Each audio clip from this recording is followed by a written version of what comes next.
ICC Women's T20 World Cup 2024 ஓட third match south Africa west Indies கடையில் நடக்க போது அதோட ஃபேண்டசி ப்ரிவியூ பார்க்க போகிறோம். முழுமையான வீடியோ பாருங்கள். உங்களுக்கு தேவையான யோசனைகள் உக்திகள் கிடைக்கிறத பேஸ் பண்ணி உங்களோட ஓன் டீமை கிரியேட் பண்ணலாம். MSI Cricket 11 அப்படின்னு சர்ச் பண்ணி டெலகிராமில் ஜாயின் பண்ணிக்கோங்க. குழப்பம் இருந்ததுன்னா டாப் கமெண்ட்ல லிங்க் இருக்குது, கிளிக் பண்ணி ஜாயின் பண்ணிக்கோங்க. இந்த போட்டிக்கு 10,000 கிவ்அவே விசன் 11 கொடுக்குறாங்க. இது இல்லாமல் இன்னொரு இந்தியா வேர்ல்ட் கப் மேட்ச் இருக்குது, அதுக்கும் கிவ்அவே கொடுக்குறாங்க. ரெகுலர் கிவ்அவேஸ் மட்டும் இல்லை, மெஹாஜிஎல் டீசெண்டாக கொடுக்குறாங்க. ஸ்மால் லீக்குக்கு பெஸ்ட்டான ஒரு ஆப்பாகவும் இருக்குது, பயன்படுத்திங்க. விஷன் 11 இன்ஸ்டால் பண்ணலைன்னா டாப் கமெண்ட் லிங்க் இருக்குது, கிளிக் பண்ணி இன்ஸ்டால் பண்ணி என்னோடய ரெஃபரல் கூட பயன்படுத்த மறக்காதீங்க. துபாய் இன்டர்நேஷ்னல் கிரிக்கெட் ஸ்டேடியம் துபாயில் தான் இந்த மேட்ச்சு. மழை இல்லைங்கிற ஃபோர்காஸ்ட்டு. இந்தியா டைம் படி 3:30 PM மேட்ச் ஸ்டார்ட் ஆகுது. அவங்களோட டைமுக்கு 2 PM 5 இன்டர்நேஷ்னல் T20, அதில் 2 பேட் ஃபஸ்ட்டு 3 சேசிங் அப்படின்னு நம்பர் இருக்குது. 89 தான் பேட் ஃபஸ்ட் ஆவரேஜ். விமன் கிரிக்கெட்டில் ஸ்கோர் குறைவாக வரும்னு ஓகே, பட் 89 ஆவரேஜுங்கிறது ரொம்ப பிலோன்னு தான் சொல்லணும். அதுக்கு காரணம் UAE எல்லா மேட்ச்லேயும் விளையாண்டுருக்காங்க. ஆப்போனன்ட் டீம்ஸும் அந்தளவுக்கு ஸ்ட்ராங்காக இல்லை. இங்கே பெரிய பெரிய டீம்ஸ் எல்லாம் வந்து விளையாடலை அப்படின்றதுனால இந்த ஸ்கோர் வந்திருக்கு. யுனைடெட் அரேப் எமிரேட்ஸு 110-5 அப்படிங்கிற ஹை ஸ்கோரையும், அதே டீமு 66-10 அப்படிங்கிற லோ ஸ்கோரையும் பதிவு பண்ணியிருக்காங்க. எல்லாமே 150 பிலோ தான். அது ஹை ஸ்கோரே 110ங்கும் போது எல்லாமே 150 பிலோ தான்.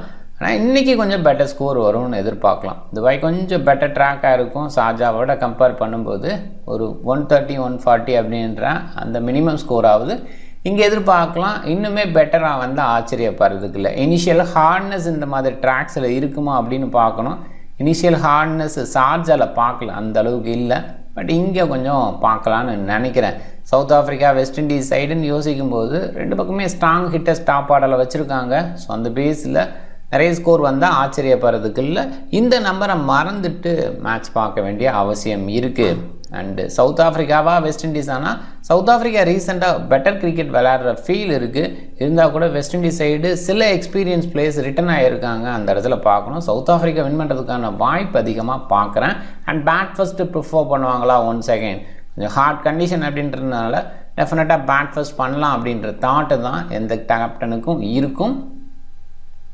வெஸ்ட் இண்டீஸ் டேண்ட்ரா டோட்டின் சூப்பர் பிளேயராக இருந்திருக்காங்க. ரீசெண்டாக அவ்வளோவா பார்க்க முடியல அவங்கள, ஏன்னா இன்ஜுரி கன்சர்ன் ஒரு பக்கம் அவங்களுக்கு இருக்குது. பட் டெஃபினட்டாக செம்மையான ஹிட்டர், அதில் எந்த டவுட்டுமே கிடையாது. பார்க்கணும் இந்த சீரியஸ் உங்களுக்கு எப்படி போக போகுதுன்ட்டு. இன்னொரு பக்கம் ஸ்டெஃபானி டைலர், இவங்களுமே சூப்பர் பிளேயராக இருந்திருக்காங்க. கன்சிஸ்டன்ட் பர்ஃபார்மராகவும் அண்ட் வெஸ்ட் இண்டீஸில் லீட் பண்ணக்கூடிய ஒரு பிளேயராகவும் இருந்தாங்க. பட் ரீசெண்ட் இயர்ஸ்லாம் அந்தளவுக்கு அவங்களால ஒன்றும் பண்ண முடியல. அதுக்கு காரணம் அவங்களோட இன்ஜுரி கன்சர்ன் அப்படின்னு சொல்லணும். ஆனால் சில மேட்சஸ் இவங்களாவது விளையாண்டுட்டு இருக்காங்க. டேண்ட்ரா டோட்டினை சில நாட்கள் சில வருஷங்கள்ங்கிற மாதிரி பார்க்க முடியாமல் இருக்கும். ஹாலி மேத்யூஸ் டீசன்ட் பிளேயர், இவங்க தான் லீட் பண்ணுறாங்க. ரீசெண்டாக பர்படாஸ் ராயல்ஸுக்காக கப்பு வாங்கி கொடுத்தாங்க அப்படின்ற வகையில் ஒரு கான்ஃபிடென்ட் அவங்களுக்கு இருக்கலாம். கேம்பல் எக்ஸ்பீரியன்ஸு, டீசெண்டான விக்கெட் கீப்பர் பேட்ஸ்மேன், ஓரளவுக்கு ஹிட்டிங் எபிலிட்டி இருக்குது. செடன் நேசன் ஒரு ஃபிட்னஸ் பேஸில் பெஸ்ட்டாக கண்டிப்பாக பார்க்கலாம். தொடர்ந்து விளையாடுறாங்க, டொமஸ்டிக் மேட்சஸ் விளையாடுறாங்க. அண்டு மறுபடியும் வெஸ்ட் இண்டீஸ் டீமுக்குள்ளே வராங்க. ஆஃப்டர் 35-36 விளையாடுறதெல்லாம் ரொம்ப சாதாரண விஷயம் இல்லை. ஸோ அது விமன் கிரிக்கெட்டில், மென் கிரிக்கெட்லாம் அது சாதாரணம் தான், பட் விமன் கிரிக்கெட்டில் அது சாதாரணம் இல்லை. ஸோ அந்த வகையில் நேஷன், அதே நேரத்தில் எஃபி ஃப்ளெச்சர், இவங்களாம் ரொம்ப வருஷமாக கிரிக்கெட் விளையாடுறாங்க. ஏஜ் ஃபேக்டர் ஹெவியாக இருக்குது. ஸோ அதை தாண்டி விளையாடுறாங்க அப்படின்றது அவங்க எப்படி ஃபிட்னஸை மெயின்டைன் பண்ணுறாங்க அப்படின்னு அண்டர்ஸ்டாண்ட் பண்ணிக்க முடியுது. அலைன் ஹென்ரி டீசெண்டான மீடியம் பேஸ் பவுலர்ஸ், உங்களுக்கான வாய்ப்பு எந்த அளவுக்கு இருக்குன்னு பார்க்கணும். ஏன்னா டே மேட்ச்னால இம்பார்ட்டன்ஸு ஸ்பின்னர்ஸ்க்கு போயிடுவாங்க. அஃபி ஃப்ளெச்சர், ஜோசப்பு டாப் ஆர்டரில் வந்து பார்த்துருக்கோம் பேட்டிங் பேஸில், ஆனால் அந்தளவுக்கு குவாலிட்டி பேட்டர்னு என்னால் சொல்ல முடியல. But left arm orthodox bowling இருக்குது, அவங்கள கொஞ்சம் பயன்படுத்துவாங்க. ராம்ஹராக்கு கரிஸ்மா பொறுத்த வரைக்கும் சூப்பரான பவுலிங் டிஸ்பிளே கொடுத்துருக்காங்க, பார்க்கணும். அண்டு சமலியோ கன்னல் experience 1 second, right arm fast, extra pace இருக்கும். அது இந்த மாதிரி ட்ராக்ஸுக்கு பெட்டராக பேட்டுக்கு எடுத்து கொடுக்கலாம். ஸோ அந்த பேஸில் கொஞ்சம் குறைவான ஓவர்ஸுக்கு கொன்னலுக்கு கிடைக்கலாம். இல்லை நியூ பால் பெட்டராக இருக்கும் அப்படின்ற அந்த இடத்துல அவங்கள பயன்படுத்தலாம். இன்னொரு ஆங்கிளில் யோசிக்கும் போது கொஞ்சம் ஹார்ட்னஸ் ட்ராக் இருந்ததுன்னா கொன்னல் கொஞ்சம் பெட்டர் அவுட்புட்டை கூட கொடுக்கலாம். சைடா ஜேம்ஸு, மங்க்ரூ, முனிஷர், அதே நேரத்தில் கிராஃப்டன் இவங்களுக்கெல்லாம் வாய்ப்பு கொஞ்சம் குறைவாக இருக்குது. சைடா ஜேம்ஸுக்கு வாய்ப்பு எதுவும் கொடுக்கணும்னு நினைக்கிறாங்க லெஃப்ட் ஆர்ம் ஆர்த்தடாக்ஸ் பேஸில். சவுத் ஆஃப்ரிக்கா இந்த 11 இருக்குங்கிற எதிர்பார்ப்பு.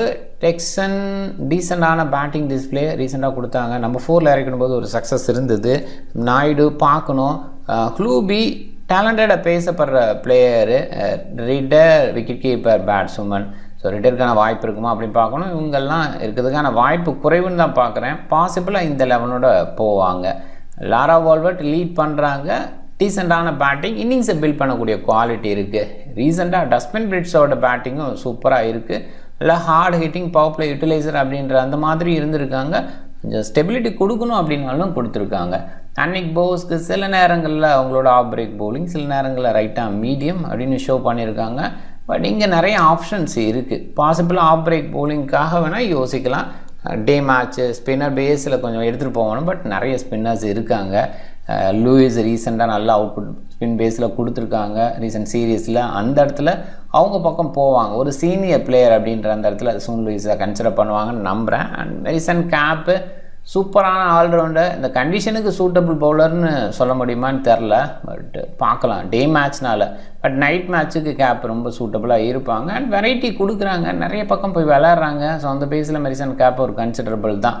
நடின்டிக்கில் இருக்குது ரைட்டாக மீடியம். ரீசெண்டாக விக்கெட் டேக்கிங்கில் டவுனாக இருக்காங்க. ஆனால் விக்கெட் டேக்கிங்கில் நிறைய இருக்கிற பிளேயர் எண்டோவர்ஸில் வீசும்போது செம கலக்கலான அவுட்புட் கொடுத்துருக்காங்க.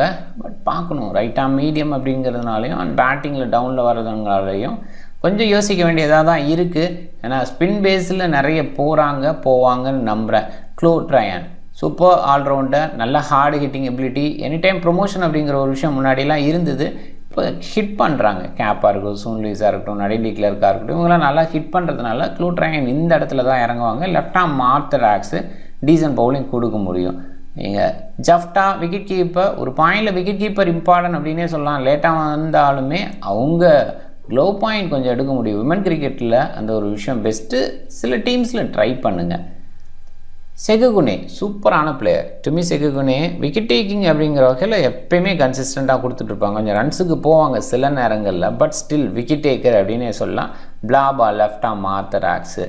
நொங்குலேக்கா சூப்பரான பவுலிங் கொடுத்துருக்காங்க. தொடர்ந்து அந்த சக்ஸஸ்ஸு. அதே நேரத்தில் டே மேட்ச் அப்படின்றதுனால நொங்குலேக்காவுக்கு ஒரு சான்ஸு. நிறைய ஓவர் வீசுவாங்க. நியூ பாலில் வீசக்கூடிய அந்த எபிலிட்டியும் இருக்குது. அதில் விக்கெட் எடுக்க முடியும்.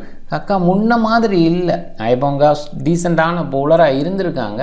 பட் ரீசெண்ட் டேஸில் அந்த கன்சிஸ்டன்ட் பேஸில் விக்கெட் எடுக்கிறது இல்லை. அதே நேரத்தில் கொத்தாக எடுக்கிற ஐபோங்கா கக்காவை இப்போ பார்க்க முடியல. ஸோ எனிவே டே மேட்ச்சு இந்த மாதிரி ட்ரை கண்டிஷன்ற இடத்துல ஐபோங்கா கக்கா சக்ஸஸ்ஃபுல்லாக இருந்திருக்காங்க. அந்த சக்ஸஸ் அங்கே கொடுப்பாங்களான்னு பார்க்கணும். வெஸ்ட் இண்டீஸாக இருக்கட்டும், சவுத் ஆஃப்ரிக்காவாக இருக்கட்டும், இந்த பவுலிங் ஆப்ஷன் ஹெவி தான். விமன் கிரிக்கெட்டில் ஜென்ரலாக இருக்கிற ஒரு விஷயந்தான். பட் அதை தாண்டி ஸ்பின்னர்ஸுக்கு ப்ரையாரிட்டி கொடுத்து போவாங்கன்னு நான் நம்புகிறேன். அதில் டேண்ட்ரா டோட்டினுக்கான ஓவர் கிடைக்குமா, முன்னளவுக்கு பெட்டர் அவுட்புட் அவங்களால பவுலிங் பேஸில் கொடுக்க முடியுமா, இல்லை இன்னொரு ஆங்கிளில் அவங்க ஃபிட்னஸாக இருக்காங்களா பவுலிங்க்கு அப்படின்ற அந்த கேள்வி இருக்குது. ஸ்டில் பார்க்கணும் தான்.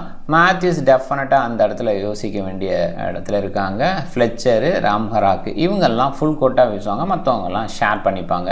மேத்யூஸ் அண்ட் எஃபி ஃப்ளெச்சர் பாசிபிளாக எண்ட் ஓவரில், இல்லை கொன்னல் எதுவும் எண்ட் ஓவரில் வீசுகிறாங்களா, மேத்யூஸ் ஒரு சைடு ஃபிக்ஸ் பண்ணிக்கலாம். மோஸ்ட்லி அவங்க அப்படி தான் இருக்காங்க. அண்டு செகண்ட் பவுலிங் போடும்போது அது கொஞ்சம் மாறவும் செய்யலாம்.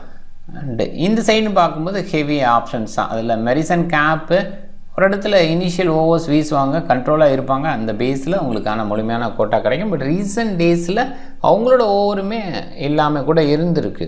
மற்றவங்களுக்கு வாய்ப்பு கொடுக்குன்னு நினச்சாங்களா, இல்லை ப்ராக்டிஸ் பேஸில் யோசிச்சாங்களா, இல்லை அவங்க ஃபிட்னஸ் ப்ராப்ளம் இருக்குன்னு நினைக்கிறாங்களா, இதெல்லாம் பார்க்கணும்.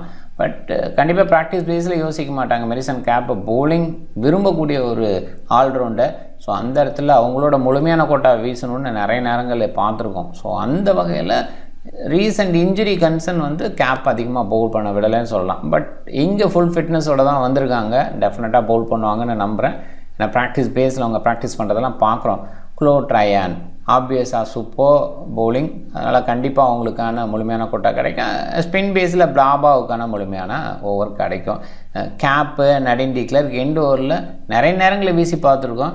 பட் இனி கொஞ்சம் மாறி கூட போகலாம். ஸ்பின் பேஸில் எண்ட் ஓவர்ஸில் முயற்சி பண்ணலாம். அதனால் 2 பேருமே எண்டில் வீசாமல் கூட போகலாம். மைண்ட் பண்ணிக்கோங்க. டாப் 14 பிக்ஸு என்னோடய மைண்டில் லாரா வால்வர்ட். ஒரு இடத்துல ஒரு பேட்டர் சைடில் யோசிக்கணும், லாரா வால்வர்ட்டே யோசிக்கலாம். அதே பிரிட்ஸு இவங்கள நீங்கள் யோசிக்கணுன்னா யோசிச்சுங்க. ஒரு பேட்டர் நிறைய பவுலர்ஸ் ஆல்ரவுண்டர்ஸ் அப்படின்னு கவர் பண்ணுறது தான் இந்த மாதிரி மேட்சஸுக்கு பெட்டராக இருக்கும். ட்ராக்கை பார்த்துங்க, அதுவுமே முக்கியம். ஏன்னா சார்ஜாவில் இருக்க அளவுக்கு இங்கே இருக்குமா, இன்னும் கொஞ்சம் பெட்டர் அவுட்புட் வருமா, இதெல்லாம் கொஞ்சம் யோசிச்சுட்டு தான் நீங்கள் டீம் செட் பண்ண பார்க்கணும். அண்ட் பேட்டர் சைடு குறைவாக இருக்குது, பவுலர் அண்ட் ஆல்ரவுண்டர் போடும்போது பெட்டர் அவுட்புட் கிடைக்குது. And Wolvaardt okay. ட்ரெண்டரா 14 டீசன்ட் சாய்ஸு. பவுலிங் பேஸ்லேயும் சின்னதாக கன்சிடரபுளாக இருந்தால் சாய்ஸ் தான் பார்க்கணும். அது மாதிரி ஏதாவது அப்டேட் கிடச்சதுன்னா டெஃபினட்டாக நான் டெலகிராமில் போஸ்ட் பண்ணுறேன். டஸ்ட்பின் பிரிட்ஸு டீசன்ட் ஹிட்டிங் ரீசெண்ட் டேஸில் நல்லா பண்ணிகிட்ருக்காங்க. மேத்யூஸு பெரிய சக்ஸஸ் கண்டிப்பாக ரீசெண்ட் டேஸில் கொடுத்துருக்காங்க. அண்ட் மெரிசன் கேப்பு நல்ல ஆல்ரவுண்ட் பர்ஃபார்மன்ஸ் எதிர்பார்க்கலாம். கேம்பல் ஒரு பாயிண்டில் பெஸ்ட்டுன்னு சொல்ல முடியாட்டி கூட விக்கெட் கீப்பர் ஆப்ஷன் யோசிக்கும்போது 2 பேர்த்தில் கேம்பல் பெட்டர், கொஞ்சம் பேட்டிங்கில் அப் த ஆர்டர் வரதுனால. சோன் Lewis decent hitting ability and bowling பேஸில் டெஃபினட் கன்சிடரேஷன் ரீசெண்ட் டேஸில். நடேன் டி கிளர்க்கு ஒரு கன்சிடரபிள் எண்ட் ஓவரில் வீசினாங்கன்னா விக்கெட் எடுக்கக்கூடிய இடத்துல பார்க்கணும். அண்ட் பேட்டிங் பேஸ்லையும் கொஞ்சம் கான்ட்ரிபியூட் பண்ணலாம். ட்ரையானு எஃபி ஃப்ளெச்சர் இவங்க ஆல்ரவுண்ட் பர்ஃபார்மன்ஸ் கொடுக்க முடியும். செகுகுனி நல்ல பிளேயரு. பிளாபா, ராம்ஹராக்கு அண்டு காக்கா இவங்கெல்லாம் அவங்களோட முழுமையான கோட்டாவை பவுலிங் பேஸில் எடுத்துப்பாங்கன்னு நம்புகிறேன். ஸோ அந்த பேஸில் ட்ரை பண்ணுங்கள்.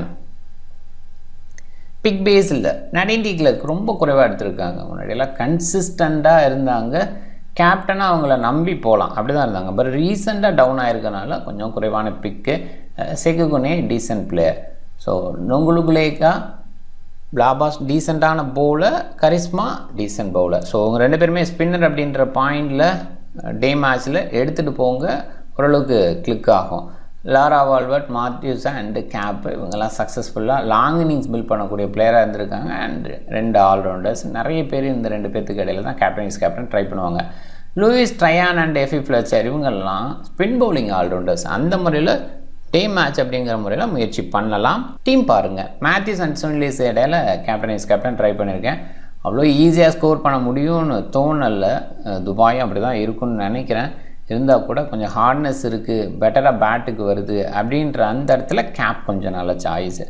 அதர்வைஸ் சிங்கிள் இண்டிவிஜுவலாக கேமை பெருசாக எடுத்துகிட்டு போக முடியாது அப்படிங்கிற அந்த இடம் பேட்டிங் பேஸில் இருக்கிற பிளேயருக்கு இருக்குது. ஸோ அதனால் மேத்யூஸ் பவுலிங்லேயே வருவாங்க. அதே மாதிரி லூயிஸோட பேட்டிங் பவுலிங் 2மே இருக்கும் அப்படின்றனால சோன் லூயிஸை வைஸ் கேப்டனாக ட்ரை பண்ணியிருக்கேன். கொஞ்சம் டிஃப்ரெண்ட்டாக யோசிக்கணும் அப்படின்னா பிளாபாவை யோசிக்கலாம். அவங்க நிறைய விக்கெட் ரீசெண்டாக எடுக்கல, பட் கண்டிஷன் அந்த ஒரு விஷயத்த சொல்லுது. எஃபி ஃப்ளெச்சர் அந்த இடத்துல வச்சு பார்க்கலாம்.